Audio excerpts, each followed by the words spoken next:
최근 전 세계적인 금리 상승 그리고 경기 하락 조짐으로 인해서 기존처럼 높은 휴대폰 판매량을 보이지 못하고 있는 애플에 대해서 오늘은 한번 살펴보려고 하는데요.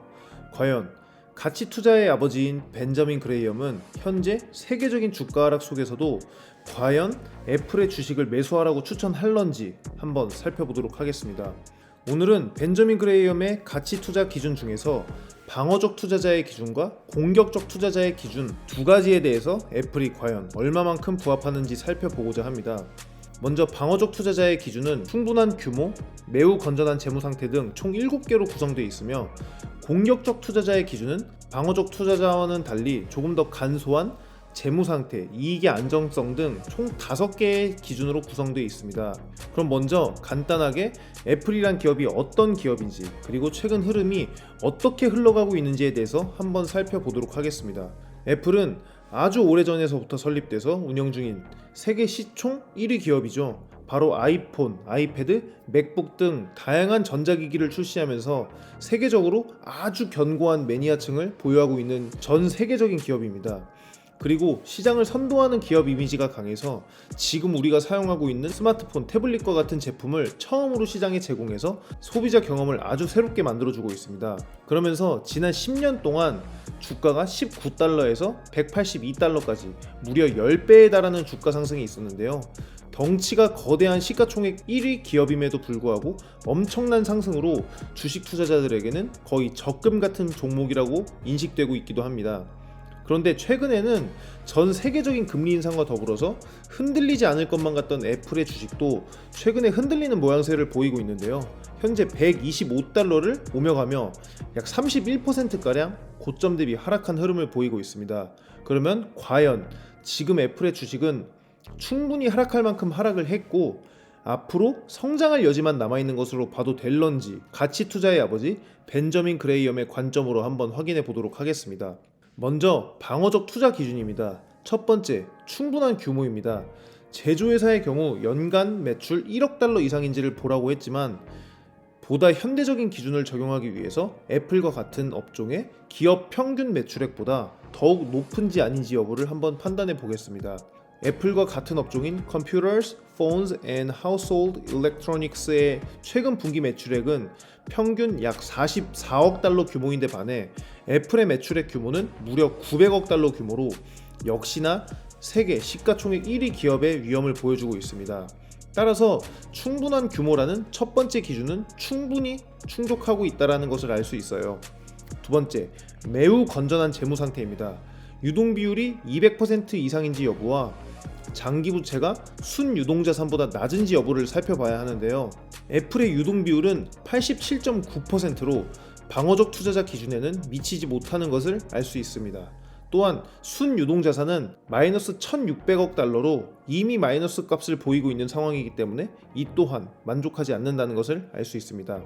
세 번째, 이익의 안정성입니다. 최근 10년 동안 적자가 발생한 사례가 있는지 한번 판단을 해봐야 하는데요. 애플은 2013년부터 가장 최근 분기까지 단 한 번도 적자가 발생하지 않았습니다. 역시 세계 1위 기업답네요.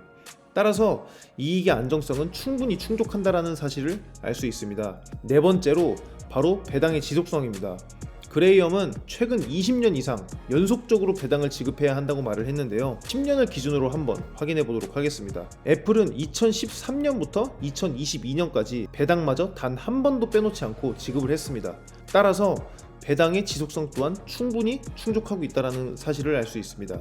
다섯 번째, 이익의 성장성입니다. 그레이엄은 EPS, 즉 주당 순이익의 10년 성장률이 33% 이상인 기업이 방어적 투자자의 조건에 해당한다고 말했습니다. 애플의 EPS 10년 성장률은 무려 156%가량 되는 것으로 나타났는데요. 그레이엄이 말한 기준을 한참 초과하여 달성했네요. 따라서 다섯 번째 기준은 아주 우수하게 충족한다는 것을 알 수 있습니다. 다음은 적당한 PER, 주가 수익률입니다.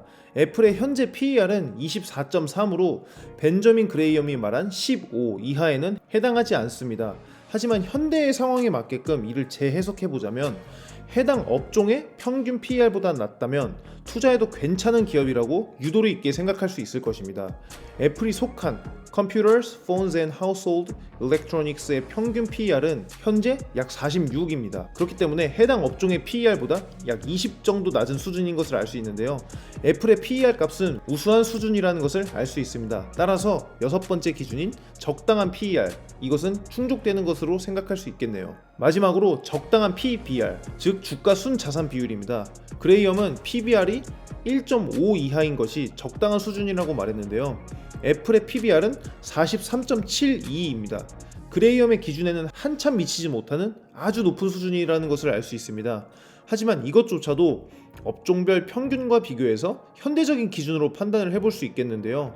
애플이 속한 업종의 평균 PBR은 3.25로 아무리 잘 봐준다고 해도 애플의 PBR은 높다고만 봐야겠습니다. 따라서 방어적 투자자의 7번째 기준은 충족시키지 못한다는 결론을 낼 수 있겠습니다. 총 정리를 해보자면 애플은 방어적 투자자 기준 총 7개 중에서 5개의 기준을 만족한다는 것을 알 수 있습니다. 7점 만점에 5점. 지난번 영상에서 테슬라의 경우 7점 만점에 4점을 기록했던 것으로 나타났는데요. 그레이엄이 만약에 아직도 살아있다면 테슬라보다는 애플에 투자할 것 같다는 생각이 듭니다. 다음으로 공격적 투자자의 조건을 만족하는지 한번 살펴보도록 하겠습니다. 먼저 첫 번째, 재무 상태를 살펴봐야 되는데요. 유동 비율이 150% 이상이면서 동시에 부채가 순유동 자산의 110% 이하여야 한다고 했습니다. 애플의 유동 비율은 87.9%이므로 더 볼 것도 없이 첫 번째 기준을 만족시키지 못했네요. 그래도 한번 부채와 순유동 자산의 관계를 살펴보도록 하겠습니다. 애초에 순유동 자산이 마이너스 1,600억 가량 되므로 이것 또한 만족시키지 못한다는 것을 알 수 있습니다. 다음으로 이익의 안정성인데요. 최근 5년 동안 적자를 기록한 적이 없어야 합니다. 애플은 아까 방어적 투자자의 기준에서 살펴본 바와 같이 10년 내내 적자를 기록한 적이 없습니다. 따라서 공격적 투자자의 두 번째 기준은 충분히 만족시킨다는 사실을 알 수가 있어요. 세 번째, 배당 실적입니다. 그레이엄은 공격적 투자자는 최근에 배당을 지급했는지 여부를 살핍니다. 아까 방어적 투자자에서 최근 10년간 내내 배당을 지급했다고 말씀드렸으므로 공격적 투자자의 세 번째 기준인 배당 실적도 충족하는 것을 알 수 있습니다. 다음으로 이익 성장률의 경우 최근의 이익이 5년 전의 이익보다 많아야 한다고 했습니다. 5년 전과 대비해서 애플의 이익 성장률은 67.6%로 그레이엄의 공격적 투자자 조건을 만족하는 것을 알 수 있습니다. 마지막으로 주가가 주당 순유형 자산의 120% 미만을 충족해야 한다고 했는데요. 애플의 주당 순유형 자산 대비 주가는 무려 4,640%로 택도 없이 충족이 안 된다는 것을 알 수 있습니다. 따라서 공격적 투자자의 기준 총 5개 중 애플은 3가지 조건을 충족한다는 것을 알 수 있습니다. 오늘은 이렇게 애플이 가치 투자자의 아버지 벤저민 그레이엄의 기준에서 투자할 만한 주식인지 아닌지를 한번 살펴봤는데요. 몇 가지 기준이 충족되지 못한다는 사실을 발견했지만 워낙에 덩치가 큰 시가총액 1위 기업이기 때문에 투자에 부적합하다고 단순히 말씀드리기는 쉽지 않아 보입니다. 오늘은 여기까지 한번 알아보겠으며 앞으로 분석하길 희망하는 기업이 있으시거나 새로운 분석이 필요하시다면 댓글로 남겨주시길 바랍니다. 감사합니다.